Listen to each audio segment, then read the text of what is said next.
अतिशय सुंदर मंडप. पाऊल टाकला की असं वाटतं श्रीकृष्णाच्या द्वारकेत प्रवेश झाला. भागवा भागवी नाही. सुंदर साऊंड सिस्टीम मला जी पाहिजे हे कसं जोशी साहेबांनी डोकं चालवलं मलाही माहीत नाही. तो नेहमीच आहे, त्याला सगळे माहीत आहे. दीपक पवार, आपणाला हा आनंद 7 दिवस लुटायचा आहे. अभिष्ट चिंतन करण्याची गरज काय? 1 मिनिट घेतो.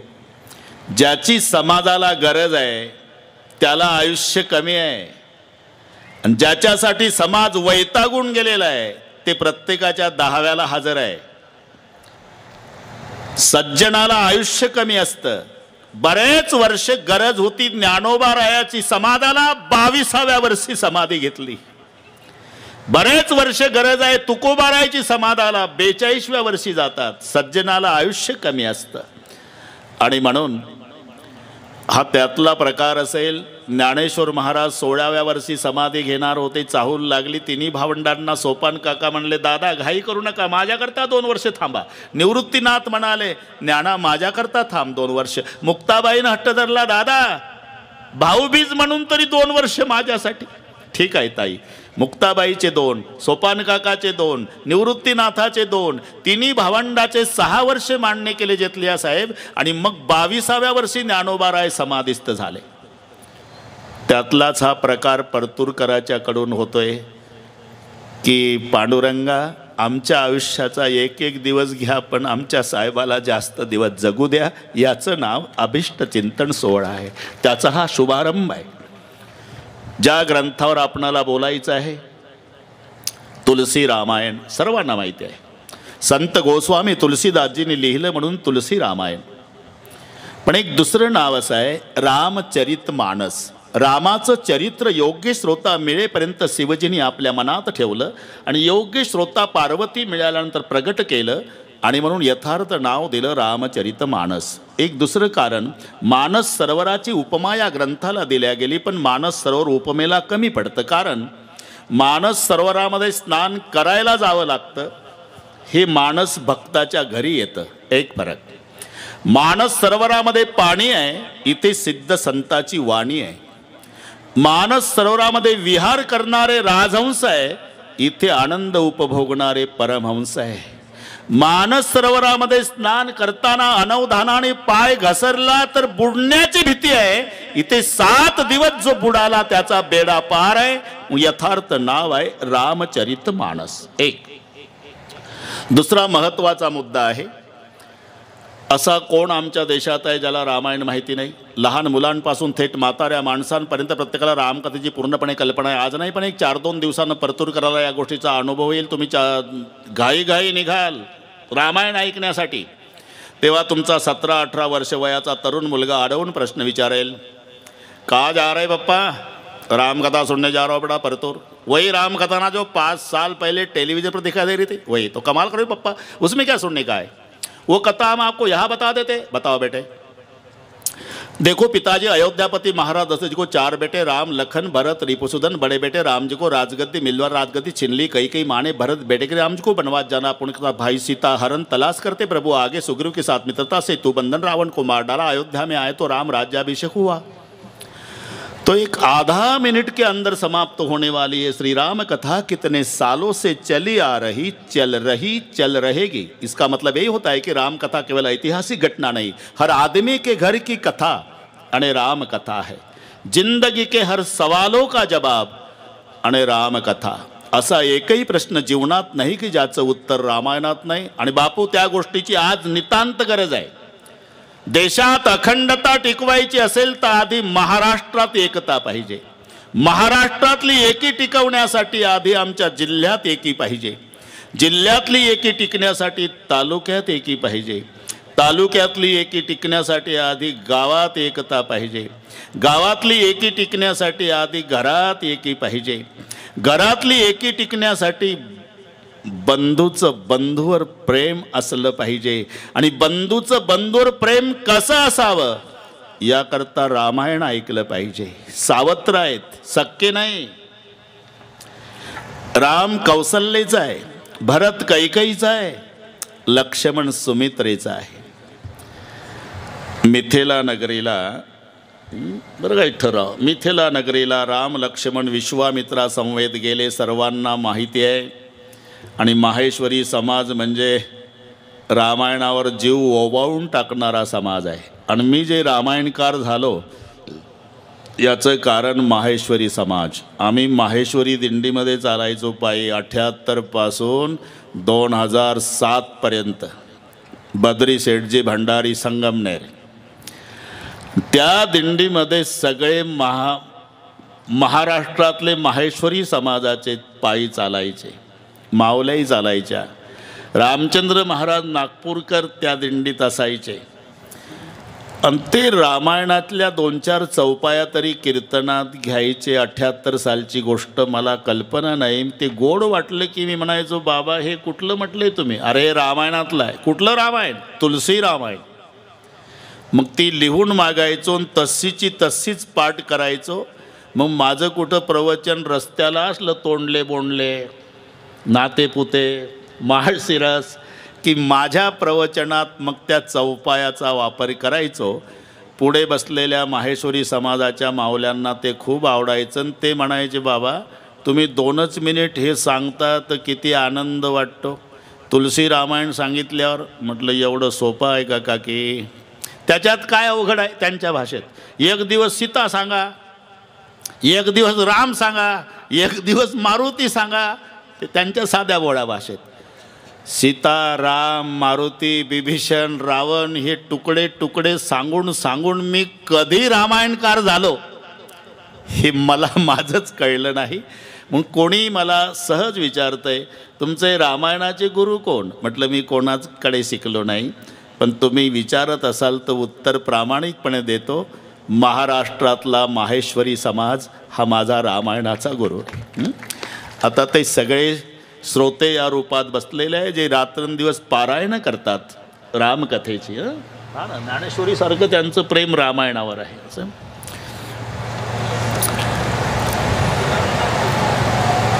विश्वामित्रासोबत राम लक्ष्मण मिथिलेला. मी बाजूला कुठून गेलो बापू हे माझ्या लक्षात असते. विश्वामित्राच्या पायाची सेवा राम लक्ष्मण करू लागले. मिथिला नगरीतली गोष्ट आहे. विश्वामित्र म्हणाले, श्रीराम लखन जाओ शयन करो. विश्वामित्रजीला वंदन करून राम लक्ष्मण आपल्या कक्षात गेले. तेव्हा लक्ष्मण पायथ्याकडे बसला आणि रामाची पावलं चेपू लागला. प्रभू म्हणाले, लखन रात दिन सेवा ही सेवा करता है रे, जाओ शयन करो. भैया मेरी माँ सुमित्रा देवी ने कहा है कि बेटा तू मेरी गोद में था तो तुम्हारे पिताजी को मैंने यही कहा था कि मेरी गोद में से जो बेटा जन्म लेगा वो जिंदगी भर बड़े भाई की सेवा करेगा. तुम्हारी सेवा करने के लिए मैंने जन्म लिया है भैया, अधिकार मत छीनो, सेवा करने दो. लक्ष्मणाची सेवा सुरू झाली. जेतलिया साहेब, रात्रीचे 12 वाजले. रामचंद्र झोपले, पावलं मांडीवर आहे. पायथ्याकडे लक्ष्मण सावत्र भावाचं सांगतोय आणि एकाएकी लक्ष्मणाचं रडणं सुरू झालं. आणि ते लक्ष्मणाचे अश्रू खाली पडतात तर नेमकी पावलं श्रीरामाची मांडीवर असल्यानं त्या पावलावर अश्रू गरम पडल्यानं प्रभू जागे झाले. रात्री 12ची घटना. उठून पाहिलं तर भाऊ रडतोय. कवटाळलं लक्ष्मणाला, लखन तबीयत बिगड़ गई क्या? नहीं भैया. रोता क्यों? आधी रात हो गई, सोता क्यों नहीं? रोने का कारण अलग है भैया. क्या हुआ? पिताजी की याद आई क्या? माता कौशल्या देवी, सुमित्रा देवी, कई माता की याद आई क्या? भैया आप मेरे माँ बाप है और आप मेरे साथ रहने के बाद लखन को दुनिया के किसी माँ बाप की याद नहीं आती, तो क्यों रोता है? मेरा विश्वास हो गया भैया, कल धनुष्य तुम्हारे हाथों से टूटेगा. अरे ये तो खुशी की बात है. आगे की सुनो भैया. धनुष्य तुम्हारे हाथों से टूटेगा, हाँ, तो सीता आपको माला पहनाएगी, हाँ, वो तुम्हारी पत्नी बनेगी. सेवा मुझे नहीं मिलने वाली तो मेरे जीने में क्या अर्थ है? जरा एक विचार करा. एक सावत्र भाऊ जेतलियाजी रात्री 12 वाजता रडतो, भावाच्या चरणाची सेवा मिळणार नाही म्हणून. सावत्र भाऊ रडतो रात्री 12ला आणि इथं सक्का विधभऱ्या बांधासाठी भावाचा खून करतो. अरे रामायण यासाठी ऐकायचं आहे, करमणुकीसाठी नाही, मनोरंजन नाही. तुम्ही मैत्री जरूर करा मैत्री. फक्त प्रार्थना आहे, भावाला डावलून करू नका. कारण मंत्रीजी, मित्र पैशानं मिळतात, भावाची खरेदी होत नाही, लक्षात ठेवा. एकदा तुमच्याजवळ पैसे असले ना, टोळकं मागं पुढं चालतं. जब पास तुम्हारे पैसे सब पूछते है कैसे. पैसे संपलं की कैसे म्हणणारं कोणी जवळ येत नाही. अपने भी पराये हो जाते, अपने भी पराये हो जाते जो अपने खास होते हैं, और पराये भी अपने हो जाते जब पैसे पास होते हैं. बोलवावं लागत नाही, आपोआप येतात. मैत्री करा पण भावाला डावलून करू नका. एक अजून 2 मिनिटात प्रसंग सांगतो. शिव पार्वती विवाहापर्यंतची कथा पूर्ण करायची आज जेतली आजी. बरोबर वेळेत, संधी सोडू नका. बरोबर 2ला प्रारंभ, 5ला संपेल. तिसरी संधी आहे, तेही जेतलिया साहेबाच्या मुळे. कोणी धाडस केलं नाही परतूरला अजून त्यांच्याशिवाय.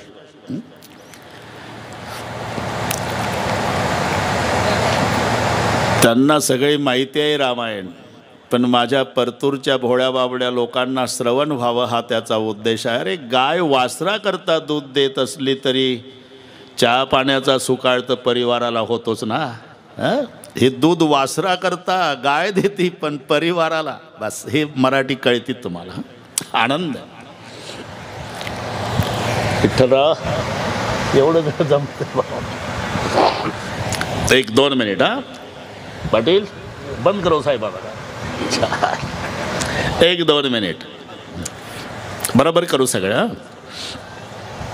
14 वर्षाचा वनवास संपला, रावण वध झाला.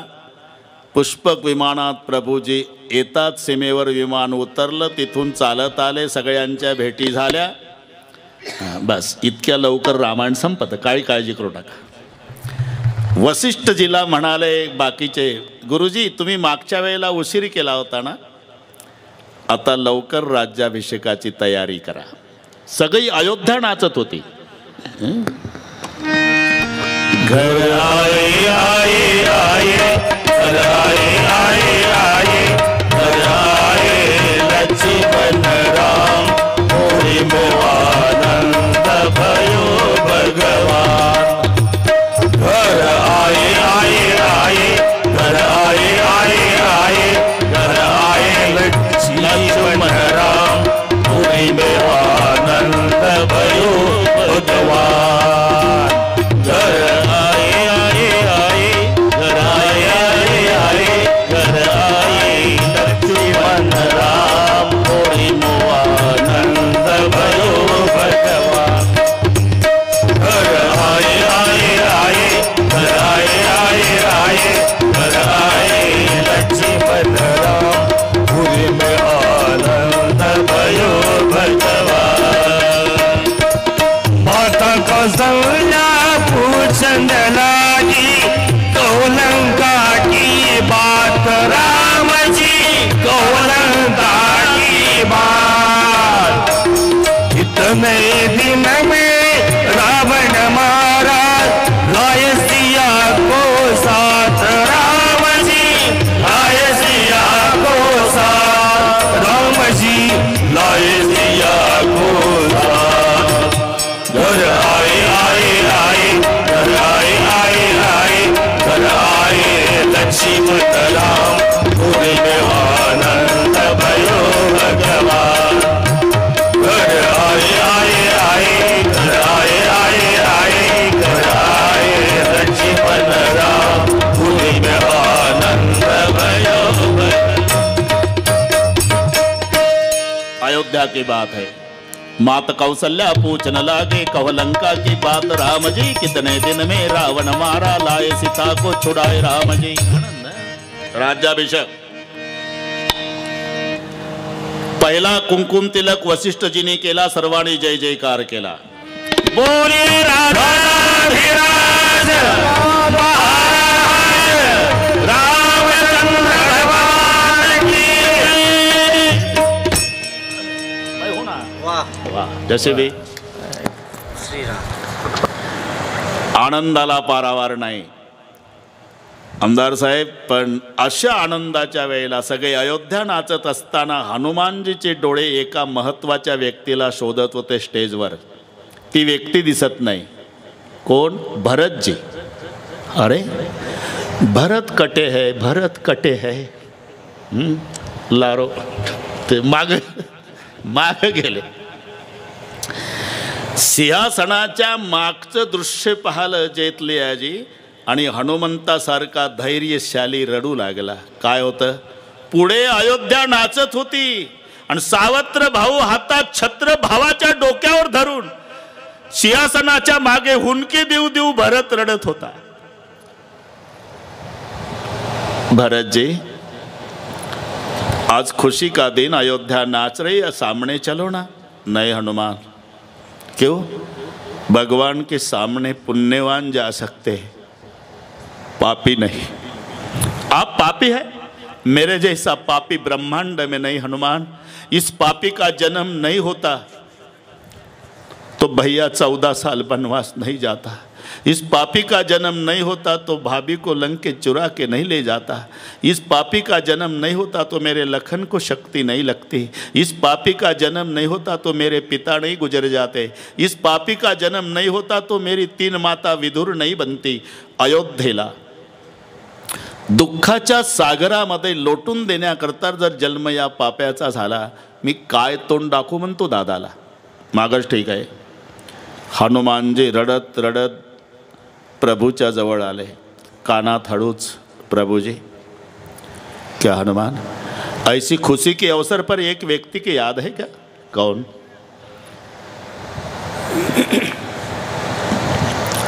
आपके भाई भरत का है.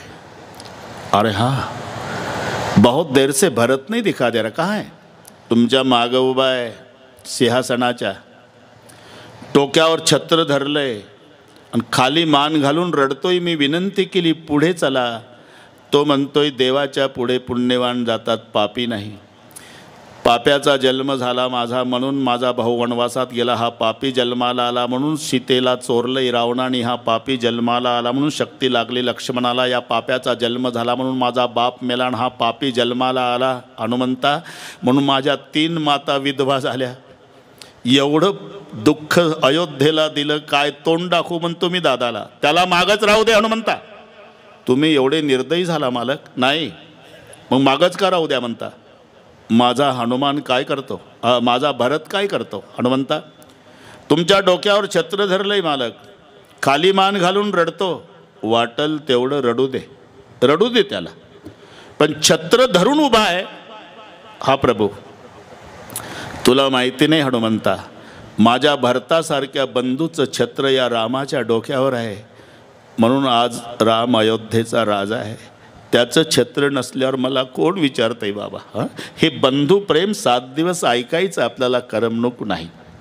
कोणत्याही ग्रंथाचा प्रारंभ करताना गणेशाला वंदन केल्या जातं. गणेशाचं पूजन शेतकरी असो की व्यापारी, कादंबरी लिहिणारा असो की ज्ञानेश्वरी, तमाशा मंडळ असो की कीर्तनकार, आधी गणेशाला वंदन. तमाशावाले सुद्धा आधी त्यांचा गण असतो, मग गवळण आणि मग रात्रभर वग. बरं का बापू, तुमच्या गावाला खूप यायचे पूर्वी तमाशे म्हणतात. वा वा, बापूनच सांगितलं मला, सोन्याच्या ताटामध्ये मोत्याचा घास भरवी, ते काहीतरी भजन सांग.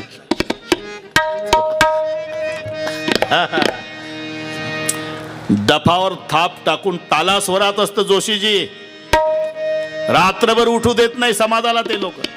पण पहिला गण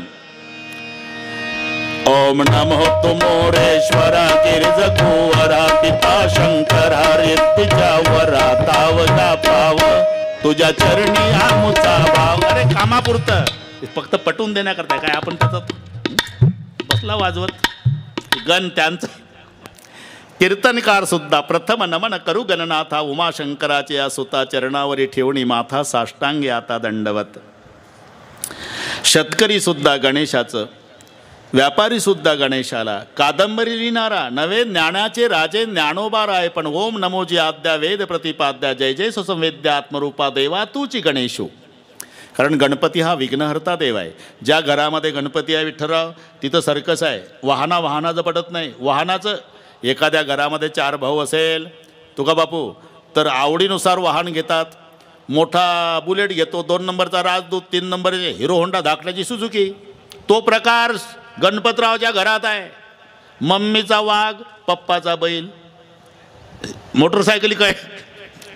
बरं सरळ सांगतो, पार्वती आईचा वाघ आहे, महादेवाचा बैल आहे, कार्तिक स्वामीचा मोर आहे, महादेवाच्या गळ्यात साप आहे, शंकररावचं वाहन आपलं गणपतीचं वाहन उंदीर आहे. इथून डोकं चालवा, वाहनाचं तरी पट्ट का.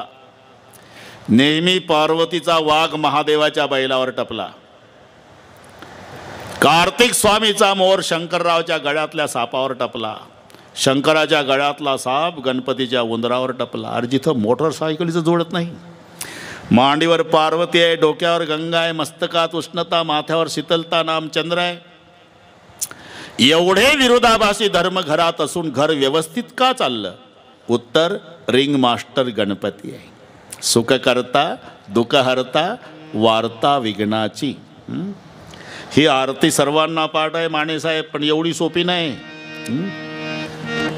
एवढी सोपी नाही. इतकडे बरं आहे, मुंबईसारख्या ठिकाणी गणपती उत्सव मंडळ खंडणीच आहे. ती खंड बरमोडा घालून 5-25 येतात.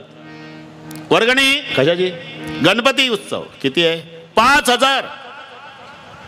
एवढं कसं काय भाऊ? महाग आहे कसं काय? म्हणे आता त्यांना राहावं लागतं. बरमोड्याशी गाठ आहे वर्षभर. देतो रे बाबा, पण किती दिवस झाले तुमचं मंडळ? 10 वर्ष झाले. आरती म्हणून दाखवा न्या वर्गणी. एकमेकाकडे पाहतं मंडळ. जोशी बरं का, आरती एखादा म्हणतो हां ठीक आहे. आता आरतीचा अर्थ सांगा. सुख करता सुख प्राप्त करून देणारा, बरोबर आहे. दुःख हरता दुःखाचं हरण करणारा, हे बरोबर आहे. वार्ता विघ्नाची. आता काय डोकं चालवता?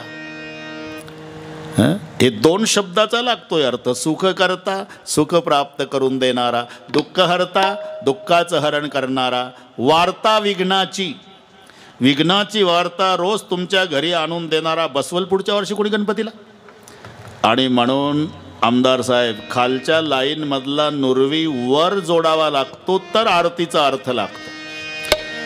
सुख करता दुःख हरता वार्ता विघ्नाची नुरवी, पूर्वी प्रेम कृपा जयाची. इथे थांबायचं. सुख करता सुख प्राप्त करून देणारा, दुःख हरता दुःखाचं हरण करणारा, वार्ता विघ्नाची नुरवी, तुमच्या विघ्नाची वार्ता अजिबात न उरू देणारा, त्याला म्हणतात विघ्नहर्ता. गणेश वक्रतुंड महाकाय सूर्यकोटी समप्रभ निर्विघ्नं कुरु मे देव सर्व कार्येषु सर्वदा. आणि म्हणून तुलसीदासजी सुद्धा पहिलं वंदन गणेशाला करतात. इथं मग सरस्वतीला वंदन आहे. दुर्जनाला सज्जनाला शिव पार्वतीला भवानी शंकर वंदे श्रद्धा विश्वास रूपिणो याभ्या विना न पश्यन्ति सिद्धा स्वांतस्तमीश्वरम. प्रत्येकाला वंदन केल्यापेक्षा 2:45 वाजल्यामुळे सिया राममय सब जग जाहणी करऊ प्रणाम जोरी जुग पाणी.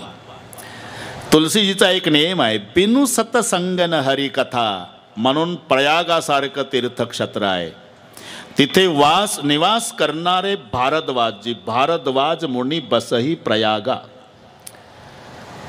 माघ महिन्यात दरवर्षी साधू संतांचं एकत्रीकरण, शास्त्रचर्चा, ज्ञानाचं आदान प्रदान. 1 महिना पूर्ण झाला की पूर्णाहुतीच्या दिवशी सगळे महात्मे भेटतात आश्विन, आणि मग निघून जातात. याही वर्षीचा माघ मेळा सगळे महात्मे भेटले. शेवटी एक महात्मे आले. भारद्वाजी आपल्या आसनावरून उतरले, त्या महात्म्याला आसनावर बसवलं, स्वतः खाली बसले. ज्यांना आसनावरती बसवलं ते याज्ञवल्के, खाली बसतात ते भारद्वाजी. ही साधूची नम्रता आहे. दोघाचाही अधिकार सारखाच आहे. ते घडलेली घटना आमदार साहेब, घडलेली घटना आपल्या महाराष्ट्रात साधारण 78, 79 किंवा 80ची गोष्ट असेल ती. पूजनीय थोर भागवताचार्य, कलियुगातले शुकाचार्य डोंगरीजी महाराजांची कथा पंढरपूरला होती. आपण पैठणला झाली तेव्हाही ऐकले, तिथे तेव्हा प्रचंड गर्दी. जपमाळ हातात असायची. मेरा कन्हैया म्हटलं न नासागरी दृष्टी की पुन्हा पाहत नव्हते बाबा. नुसता मेरा कन्हैया त्यांचा उच्चार श्रोत्यांनी ऐकला तर शहारे अंगावर यायचे, एवढं तप झालं होतं. 4 दिवस कथा, प्रचंड गर्दी पंढरपुरात. 5व्या दिवशी भारताचे संरक्षण मंत्री शंकररावजी चव्हाण साहेब होते त्यावेळेला. ते आले असतील कुठे शेजारी कारखान्यावर वगैरे काही कार्यक्रम. कोणीतरी सांगितलं की साहेब खूप गर्दी आहे पंढरपुरात, डोंगरेजी महाराजांची कथा चालू आहे. बोले चलो. आता भारताचा संरक्षण मंत्री आणि अचानक कथा रंगात आलेली. 5-50 पोलीस पुढं, 5-50 पोलीस शिट्या वाजवतच कथेत विक्षेप झाला. तोपर्यंत शंकररावजी चव्हाण साहेबाच्या हातात हार स्टेजपर्यंत आले. डोंगरे बाबांनी डोळे उघडले, दिसलंय दृश्य. नम्रतेनं सांगितलं, साहब आपकी पुष्पमाला मैंने स्वीकार की है, रखो, कृपया मंचक पर मत आओ और बुरा भी मत मानो साहब. हम एक ही नेता मानते हैं दुनिया का, विठ्ठल नाथ जो हमारा बिट पर खड़ा है, प्रणाम. नाही भीडभाड तुका म्हणे साणा थोर. तिथेच हार ठेवला. चव्हाण साहेबांनी नमस्कार केला आणि गेले. 2 दिवसांनी घटना घडली. करपात्रीजी महाराज आले पंढरपुरात. करपात्रीजी म्हणजे ज्यांनी भांडं वापरलं नाही मंत्रीजी, वंजळीनंच पाणी प्याले आणि वंजळीमध्येच नमस्कार वंजळीमध्येच अन्न ग्रहण केलं. जन्मचा जन्म ज्यांनी कराचं पात्र केलं म्हणून त्यांचं नाव करपात्रीजी. फार अधिकारी संत. ते पंढरपुरात आले. आता करपात्रीजी महाराज आणि डोंगरे महाराज गुरुबंधू. 7व्या दिवशीची घटना. 5व्या दिवशी चव्हाण साहेब आलते.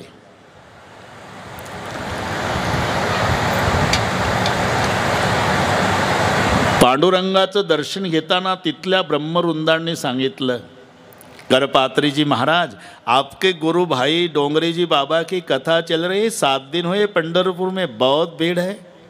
अच्छा चलो मैं भी कथामृत पान करने आता हूँ. आज पोलीस नाही, 5-25 ब्राह्मण पुढं 5-25 ब्राह्मण मागण मध्ये करपात्रीजी चालू कथेत आले. डोंगरेजी बाबाचं लक्ष गेलं, उतरले सिंहासनावरून, स्टेजवरून उतरले ना हाताला धरलं, आपल्या सिंहासनावर आणून बसवलं करपात्रीजी महाराजांना. स्वतः डोंगरेजी बाबा खाली बसले. हे घडलेली घटना सांगतो. आता मात्र सगळ्या समाज शांत झाला. दबक्या आवाजात चर्चा. मंत्रीजी, अरे 2 दिवसापूर्वी भारताचा संरक्षण मंत्री, त्याला स्टेजवर येऊ दिलं नाही आणि आता हा महात्मा उतरतो काय, त्याच्या हाताला धरतो काय, आपल्या आसनावर बसवतो स्वतः खाली बसतोय. हा फार मोठा अधिकारी संत असावा. आता अपेक्षा काय असते जेतलियाजी? 2 शब्द आशीर्वाद पर बोलावे त्या महात्म्यानी, आहे ना. करपात्रीजींनी समाजाचा भाव ओळखला आणि धीर गंभीर आवाजात सुरुवात केली. देखो भाई, मैं विठ्ठल नाथ जी का दर्शन करने पंढरपुर आया था. वहाँ ब्रह्मवृंदों ने बताया कि तुम्हारे गुरु भाई डोंगरेजी बाबा की कथा चल रही है, तो मैं कथामृत पान करने आया. लेकिन यहाँ उल्टा हो गया भाई. मेरे बाबा ने मुझे सिंहासन पर बिठाया और मेरा बाबा नीचे बैठ गया. लेकिन समझने में गलती मत करो कि मैं सिंहासन पर बैठा तो बड़ा महात्मा और वो नीचे बैठे तो छोटा महात्मा. नहीं, निर्णय आपके सामने हो गया. मेरे डोंगरे महाराज का भक्ति का तराजू इतना वजनदार है, वो नीचे बैठ गया और मैं भक्ति में इतना हल्का हूँ, मुझे ऊपर उठा लिया. मी साधूची नम्रता सांगतोय, लक्षात घ्या. हे इथून वाढलं आपलं याज्ञवल्क्य आणि भारद्वाजची. भारद्वाजजी खाली बसतात, याज्ञवल्क्यजीला सिंहासनावर बसवलं आणि अति नम्रतेनं, बाबा कितने सालों से यहाँ रहता हूँ, माघ मेले देखे, सत्संग किया, शास्त्र चर्चा, ज्ञान का आदान प्रदान, लेकिन मेरा एक संशय नहीं गया। नाथ एक संशय बड़ मोरे, करगत वेद तत्व सब तोरे। उतनी कथा मैं नहीं बाबा, पूरा संसार जानता है। एक राम अवधेश कुमारा, तिनकर चरित विदित संसारा। नारी बिरह दुख लय अपारा, भयो रोष रावण मारा। एक अयोध्यापति दशरथ जी का राम बनवास गया, सीता को चुरा कर ले गया, लंकेश के साथ संघर्ष से बाद में आया, अयोध्या में रास तिलक हुआ। उतनी कथा मैं नहीं, पूरा संसार जानता है बाबा। लेकिन मेरा सवाल है, वो वही राम है क्या जिसका सुमरन बनारस में शंकर जी करते हैं, या और कोई दूसरा राम है? नाथ एक संशय बड़ मोरे। त्यावेळेला पाटिल महाराज याज्ञवल्क्य हासले, भारद्वाज आपको राम कथा की पूरी जानकारी है, तो भी अज्ञान के भांति सवाल पूछ रहे, तो मैं आपको नहीं मेरी वाणी पवित्र करने के लिए कथा सुनाता हूँ। ऐसे ही संशय कीन भवानी, जसा तुम्ही मला प्रश्न विचारला असाच प्रश्न एकदा पार्वती आईनं महादेवाला विचारला होता, आणि महादेवानं जी कथा सांगितली तस्साचा तस्सा कहौ सोमती अनुहारी अब उमा शंभु संवाद, भयउ समय जय हेतु जय सुनु मुनि मिटई विषाद। तस्साचा तस्सा संवाद मी आपणाला सांगणार आहे भारद्वाजजी। एकदा त्रेतायुगात एक बार त्रेता युग माही, एक बार त्रेता युग माही, एक बार त्रेता युग माही, एक बार त्रेता युग माही। शंभु गए कुंभज विष पाए, शंभु गए कुंभज विष पाए, शंभु गए कुंभज विष पाए, शंभु गए कुंभज विष पाए। संग सती जग जननी भवानी, संग सती जग जननी भवानी, संग सती जग जननी भवानी, संग सती जग जननी भवानी। पूज ऋषि अखिलेश्वर स्वामी, पूजे अखिलेश्वर जानी, पूजे ऋषि अखिलेश्वर स्वामी, पूजे ऋषि अखिलेश्वर जानी। एक बार एक बार त्रेता युग माही, एक बार त्रेता युग माही, एक बार त्रेता युग माही। वाह विठ्ठलराव। याज्ञवल्क्य म्हणतात, भारद्वाजजी एक बार त्रेता युग माही। बापू कथेला सुरुवात झाली। एकदा त्रेतायुगामध्ये शंभू गए कुंभज ऋषीपायी। भगवान शंकरजी कथा ऐकण्यासाठी अगस्ती मुनीकडे, तेव्हाचा चातुर्मास अगस्ती मुनीचा, मनमाडच्या पुढचा जो अनकाई किल्ला, त्या किल्ल्यावर अगस्तीजी होते आणि तिथे शंकरजी कथा ऐकायला येतात। एकटे नाही, सोबत सती आहे, संग सती जगजननी भवानी, शिव आणि सती। तेव्हापासून पद्धत पडली असावी कथा दोघांना ऐकावी। आज जर चुकून एकटा महादेव आला असेल, त्यानं उद्या दुपारी आपली पार्वती घेऊन येणे उद्या. आणि समजा पार्वती परस्परे आली असेल जोशी बाबा, तर तिनं आपल्या शंकरला 1:45लाच कुलूप लावून पुढं घालून मंडपात आणणे. याचं कारण सांगतो. पतीनं जर पुण्य केलं, पत्नीला आपोआप मिळतं भाऊ. पण पत्नीनं पुण्य केलं, पतीला मिळत नाही. पतीनं पाप केलं, पतीला भोगावं लागत नाही. पत्नीनं पाप केलं, पतीला भोगावं लागतं. पण पतीनं पाप केलं तर पत्नीला भोगावं लागत नाही. पतीच्या पुण्याईमध्ये पत्नीचा हक्क, पत्नीच्या पुण्याईत पतीचा हक्क नाही. म्हणून तर पतीच्या पदवीमध्ये पत्नीचा हक्क आहे का नाही? अजूनही खेडेगावामध्ये शिक्षक लोकांचा आदर आहे. आणि शिक्षक जर घरी नसेल तर ताईला विचारतात माणसं, पण आदराने विचारतात. मास्तरीन बाई, तिला सही सुद्धा येत नाही तरी पूर्ण गाव म्हणते की नाही मास्तरीन बाई. हक्क आहे ना पदवीमध्ये. मास्तर, मास्तरीन, डॉक्टर, डॉक्टरीन, वकील, वकिलीन, बुवा, बुईन नसेल जमत विठ्ठलराव. पण आहे की नाही? मी असं विचारतो आमदार साहेब, याच्या उलट पत्नी शिक्षक आहे जोशी बाबा, आणि तो शेतकरी आहे, त्याला म्हणते कोणी मास्तर? तुम्हाला डोक्यात फरक झाला का तुमच्या? मी नांगर घेऊन चाललो. पत्नी जरी शिक्षिका असली तरी तिच्या मिस्टरला कोणी मास्तर म्हणत नाही. पण पती मास्तर असल्यावर अशिक्षित पत्नी असू द्या, सगळे गाव मास्तरीन बाई म्हणतं. पतीच्या पुण्याईमध्ये पत्नीचा हक्क. याचं कारण त्याग माता भगिनींचा आहे आमदार साहेब, पुरुषाचा नाही. त्याग त्यांचा आहे. आपण संशोधन करा, केवढा त्याग.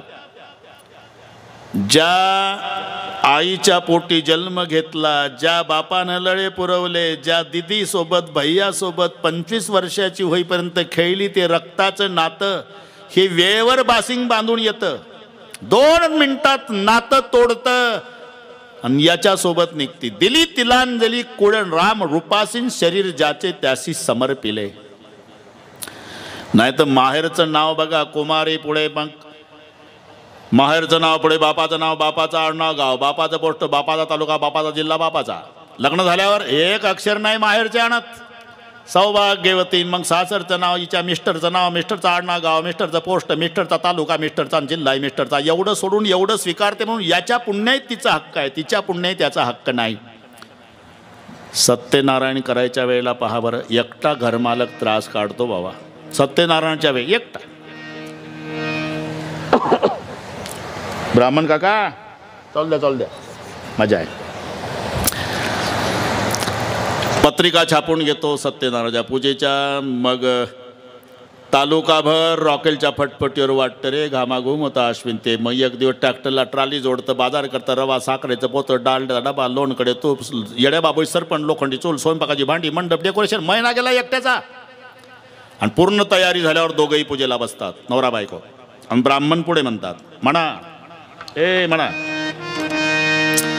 मम आत्मनः सकल शास्त्र पुराणोक्त पद प्राप्यर्थम शांत्यर्थम तुष्ट्यर्थम पुष्ट्यर्थम अप्राप्य लक्ष्मी प्राप्यर्थम प्राप्य लक्ष्मी चिरकार संरक्षणार्थम अस्माकं सकल कुटुंबानां द्विपद चतुष्पद सहितानां क्षेम स्थैर्य आयु आरोग्य धन समृद्धी इह जन्मनी जन्मनी जन्मनी जन्म जन्मांतरीषु. ब्राह्मणाचं लक्ष. ओ मावशी तशा काय बसले, मग हाताला हात लावा. झालं आमदार साहेब, नुसता हाताला हात लावला, अर्ध पुण्य सत्यनारायणाचं गेलं. आणि हे 1 महिना रॉकेलच्या पटपटीवर आबदलं. हात लावल्याबरोबर गेलं बापू अर्ध. पण हा नियम फक्त कथेतला आहे. भलतिकडे डोकं चालू नका. आम्ही कथेत सांगितलं आणि एकानं काय सुपीक डोकं चालवलं माने साहेब. रेल्वेमध्ये नवरा बायको 1 तिकीट काढलं दोघात. कुठेही चालतो का सत्यनारायण? अरे 3 स्टेशन प्रवास झाल्यावर 4थ्या स्टेशनला तो काळा कोटवाला टीसी तिकीट बघितलं. बरोबर आहे. अजून एक बायको आहे माझी, मग काय करू? 14 डब्याची रेल्वे. नवल सांगतो तिकीट काढ.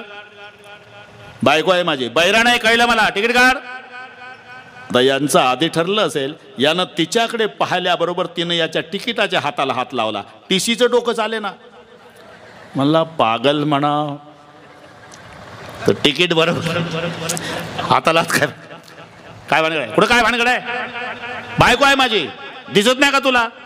तिकिटाच्या हाताला हात लावला. म्हणजे म्हणजे म्हणजे काय करतो काया कोटवाल्या?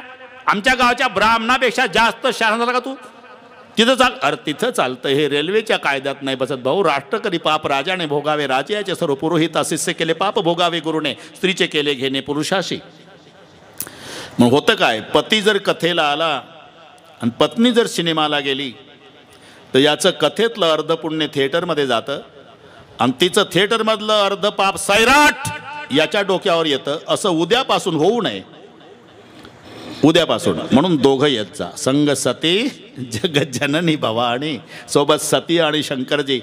आणि जेव्हा भगवान शंकर आणि सती अगस्ती मुनीकडे येतात आपल्या महाराष्ट्रात, अंकाई किल्ला साहेबांना माहीत आहे, तिथे अगस्तीजीनीच नमस्कार केला.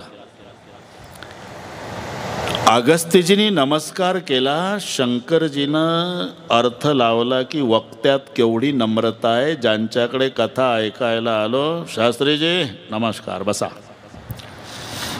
आता रोज यायचं. कथा ऐकायला आलो ज्यांच्याकडे, तो वक्ता नमस्कार करतो. वक्त्यात केवढी नम्रता आहे. पण सतीनं अर्थ लावला, ज्याच्याकडे कथा ऐकायची आहे ते केवढं घाबरलं, लागलं नमस्कार करायला. आणि काय कथा सांगणार आहे? दोघांनी दोन अर्थ लावले. कृती एक असली म्हणजे अर्थ एक नसतो.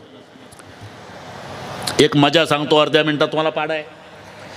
आंब्याच्या सावलीत झाडाच्या तिघजण होते. एक ब्राह्मण काका, एक भाजीपाल्याचा व्यापारी होता, एक पैलवान. दोघं कलंडले होते. ब्राह्मण बसून होते, पाखरं काहीतरी कुजबूज करत होते. तेव्हा ब्राह्मण म्हणाले, बरं का दीपक, ब्राह्मण म्हणाले, अरे नुसत्या झोपा काढता आले का? पाखरं भजनं करतात ना, माणसारखे माणसं झोपा काढतात. त्या दोघांनी विचारलं ब्राह्मणाला, काय म्हणतात ते पाखरं? ते काय मला ऐकू येते. और म्हणतात काय? राम लक्ष्मण दशरथ, राम लक्ष्मण दशरथ, राम लक्ष्मण दशरथ, राम लक्ष्मण दशरथ. भाजीपाल्यावाला म्हणला, तसं नाही म्हणत ते पाखरं. आलू भेंडी अद्रक याचा हात गाडा रेल्वे स्टेशनवर. आलू भेंडी अद्रक, आलू भेंडी अद्रक, आलू भेंडी अद्रक. पहिलवान उठला, तसं नाही म्हणत रे ते. मग दंड बैठका कसरत काय म्हणतं हे तिघालाही माहिती नाही. आपलं आपलं डोकं. मी का सांगतो, नमस्कार अगस्तीजींनी केला ना, सतीनं अर्थ लावला. बाबा केवढा घाबरला. महादेवजीला वाटलं केवढी नम्रता. म्हणून लक्षपूर्वक कथा श्रवण केली नाही सतीनं, कथा श्रवण केली शंकरानं. कथा श्रवणानंतर शिव आणि सती दोघही निघाले. त्रेतायुगातली घटना. एक बार त्रेतायुग माही. सीता चोरीला गेलेली, शोधार्थ राम लक्ष्मण फिरतात. दंडकारण्यातली घटना. इकडनं जात आहेत शिव सती. शंकरजीला वाटलं काय योग आहे, ज्याची कथा आपण अगस्ती महाराजांच्याकडे श्रवण केली तो इष्टदेव दर्शन द्यायला पुढं आला. आपण जर पाया पडावं तर ही माझी पत्नी विद्वान बापाची मुलगी आहे, कारण सतीच्या बापाचं नाव दक्ष और दक्ष का मतलब चतुर्थाने, विद्वान बाप की बेटे. इथंही डोकं चालवल की झालं ते कोण्या गावचं बायकोसाठी रडतं, आमचा मिस्टर देव बाप्पा समजून पाया पडतो. म्हणून नमस्कार सुद्धा करता आला नाही. बापू इथे मोठे मोठे महादेव घाबरतात. आदमी कितना ही खतरनाक रहा तो बाहर, घर में आया तो बिगी बिल्ली बन जाता. बाहर बाजूला हा, बाजूला हा, साहेब आले, साहेब आले. साहेब घरी आले की म्याव. काय कर हे तुमचं चांगलं असेल बाबा, महादेवाचं चाललंय हे. म्हणून महादेवाला नमस्कार करता आला नाही. खूप लांब गेल्यावर तुका बापू अष्टसात्विक भाव आवरले नाही. नेत्राला धारा लागल्या, अंग रोमांचित, कंठ दाटून आला. त्या दिशेनं पाहिलं, हात जोडले महादेवाने आणि मुखातून शब्द निघाले, सच्चिदानंद घन परमात्मा आपकी जय हो, जय हो, जय हो, जय सच्चिदानंद जग पावन. असं काही चले मनोज नसावन, चले जात शिव सती समेता, पुणे पुणे पुलकत कृपा निकेता. सच्चिदानंद शब्द ऐकला आणि एकदम सतीनं विचारलं, महादेव बड़ा देव सब देवन के बाबा, वो खोई हुई चीज ढूंढ रहा, उसको आप 3-3 बार सच्चिदानंद घन, सच्चिदानंद घन, सच्चिदानंद घन कहते हो, वो कौन है? सुकथा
देवर रघुवीरा सोई मम इष्ट देव रघुवीरा सोई मम इष्ट देव रघुवीरा सेवत जाई सदा मुनि धीरा सेवत जाई सदा मुनि धीरा सेवत जाई सदा मुनि धीरा सेवत जाई सदा मुनि धीरा जासु कथा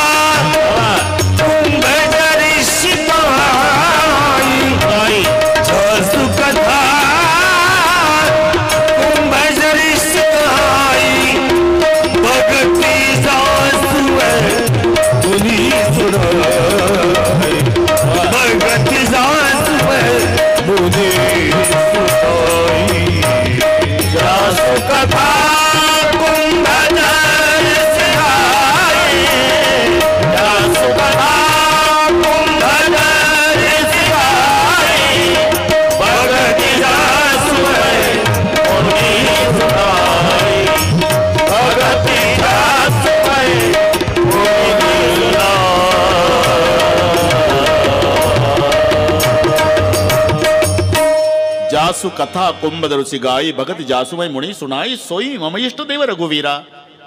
आपण ज्यांची कथा अगस्त्य मुनीकडे श्रवण केली ना, हाँ ते माझं इष्टदैवत राम. राम हाँ मुझे सच नहीं लगता. क्यों? अजी अगस्त्य जी तो बताते थे प्रवचन में कि राम ब्रह्म है. हाँ अगर ब्रह्म है तो ब्रह्म को वियोग कैसा, अरे वियोगी ब्रह्म कैसे. हाँ जोशी बाबा सतीचा प्रश्न महादेवाला, जर ते ब्रह्म आहे तर त्याला कळू नये का पत्नी कोणी चोरून नेली, बसलं झाडं कवटाळत. अरे जव तुम्हारे मन अति संदेह हो तव केन जाय परीक्षा ले हो. जर तुला त्याचा संशय आहे तर जात का नाही परीक्षा घ्यायला. तुम्ही तब लग बैठी अहो बटछाई, मी तोपर्यंत बसतो वटवृक्षाच्या सावलीत. आणि मग सती परीक्षा घ्यायला निघाल्या. सती मातेने विचार केला परीक्षेकरता माध्यम काय वापरावं, आणि लक्षात आलं आता सीतेसाठी रडतोय ना हा बाबा, आपण सीताच होऊन जावं. जर परमेश्वर असेल तर मला ओळखल, आणि सामान्य माणूस असेल तर पळत येऊन हात धरून म्हणल जानकी का गई थी, कितने दिन से रो रहा था. म्हणून सतीनं डोकं चालवलं जोशी बाबा आणि सीतेचं रूप धारण केलं. सती सीता झाली. आता महादेवजीचे श्रीरामासोबत, श्रीरामाचे महादेवासोबत 3 संबंध आहे, जग जाहीर आहे. सखा, स्वामी, सेवक. राम शंकराचे सखा, राम शंकराचे स्वामी, राम शंकराचे सेवक. शंकर रामाचे सखा, शंकर रामाचे स्वामी, शंकर रामाचे सेवक. एकमेकाचे मालक आहे, एकमेकाचे भक्त आहे, एकमेकाचे मित्र आहे. म्हणून रामचंद्र प्रभू भजन करतात ओम नमः शिवाय, आणि शंकरजी भजन करतात श्रीराम जय राम. श्रीराम जय राम जय राम, श्रीराम जय राम जय जय. हात वर करा. श्रीराम जय राम जय जय राम, श्रीराम.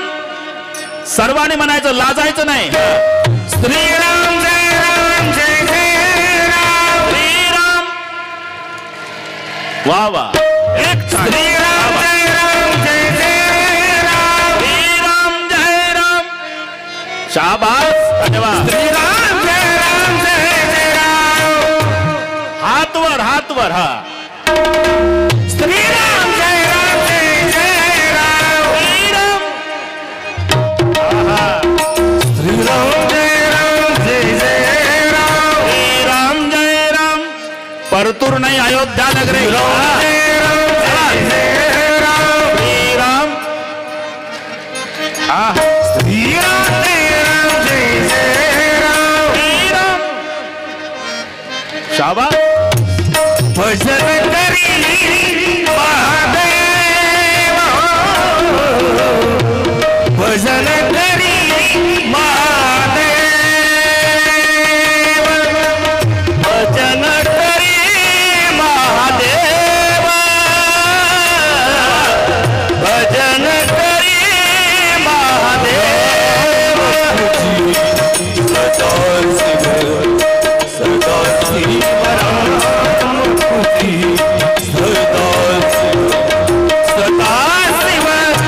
भजन करी महादेव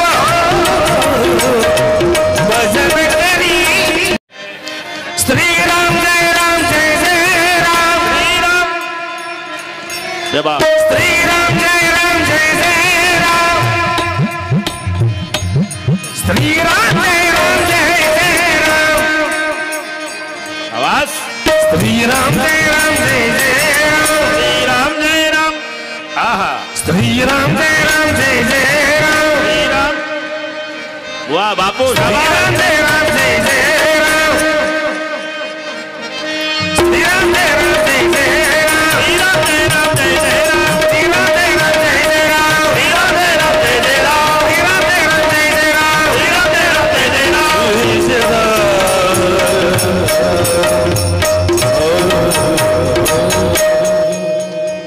वाह साहेब पहिल्या दिवशीच मजा आली अजून 6 दिवस आहे क्या बात आहे टॅश पहिल्या दिवशी श्रोते मायबापाने आपल्याला जिंकलं उलट झालं हे टॅश आता उद्या रामजन्म एक दिवस बोरं वाटायची साहेब आपल्याला एवढ्यांना सीझन आहे म्हणून हां बा जमलं ते ॲपल नाही आणायचे ते 4च माणसात पुरते किलो ते किलोत 50 येतात ना ते हा ना त्या दिवशी ते ॲपल आणले होते कुठं कोट नांद्रा आपलं सिल्लोड त्याने आणले 1 क्विंटल म्हटलं हे अर्ध्याच लोकांना पुरतात ते वाटूच नका अर्धे नाराज होतील पुन्हा गाडी पाठवली मग ते किलोत 25 बसते ते आणले मग जमलं ते ठीक आहे एक दिवस मजा करायची आपण हा खेळी मेळी गदारोळी आनंद बस रामचंद्र प्रभू तुका बापू शंकराचं भजन करतात शंकरजी रामाचं म्हणजे शंकर भगवान सीतेला माता मानतात रामचंद्र सतीला माता मानतात सती सीतेच्या रूपात गेली रामानं ओळखलं पण धर्मसंकट आहे म्हणावं काय ओळखलं पण म्हणावं काय सीते म्हणून हाक मारावी तर जगन्माता आहे माते म्हणावं तर सीतेच्या रूपात आहे प्रभू मातेही म्हणत नाही सीतेही म्हणत नाही हात जोडले आणि मुखातले शब्द निघाले रामचंद्राच्या अच्छा तो मेरे पिता शंकर जी का है मातेही म्हटलं नाही सीतेही म्हटलं नाही प्रभूची हुशारी पा मेरे पिता शंकर जी का है सतीचं आईस्क्रीम झालं सतीच्या लक्षात आलं बाबानं ओळखलं मला फक्त मम्मीचं म्हणायचं शिल्लक ठेवलं बाकी डॅडीचं नाव घाबरून गेली सती खाली बसली जोशी बाबा डोळे मिटले उघडले राम लक्ष्मण सीता तिघे दिसले पुन्हा डोळे मिटले उघडले तर राम सीता सिंहासनावर 33 करोड देवता सेवा करतात पुन्हा डोळे मिटले उघडले तर राम झाडं कवटाळतात लक्ष्मण समजूत घालतात पुन्हा डोळे मिटले उघडले आता राम नाही लक्ष्मण नाही सीता नाही भयभीत झालेली सती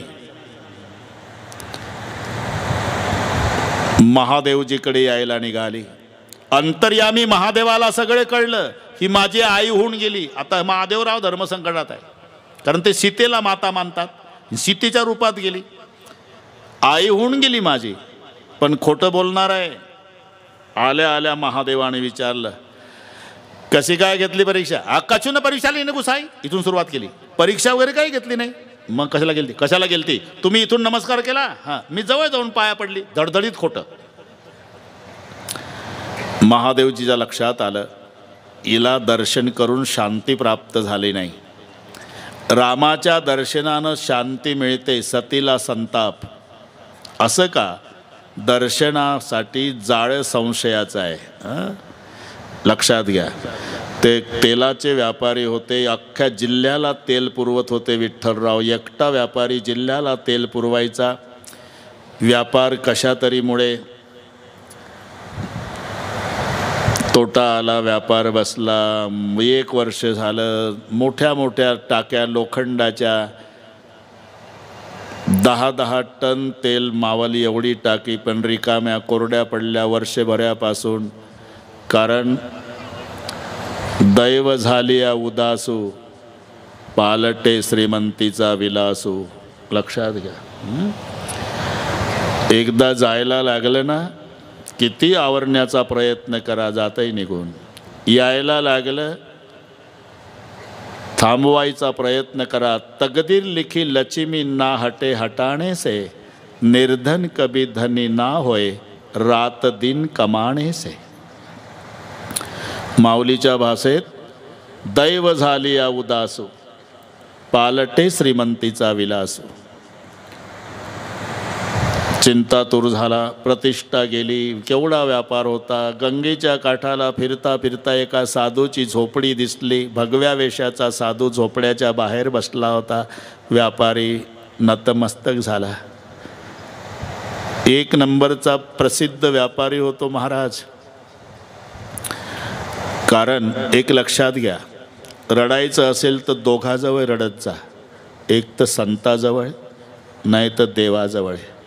प्रपंचातली अडचण असो की काय, प्रापंचिकाजवळ रडू नका. ते तात्पुरतं म्हणतंय वाईट झालं, वाईट झालं, वाईट झालं. पण तुम्ही गेल्यावर थोड्या वेळात दुसरीकडे चर्चा. आलतं काल ढसा ढसा रडलं पठ्ठ्याजवळ, अशी विनामूल्य जाहिरात करतं तालुक्यात.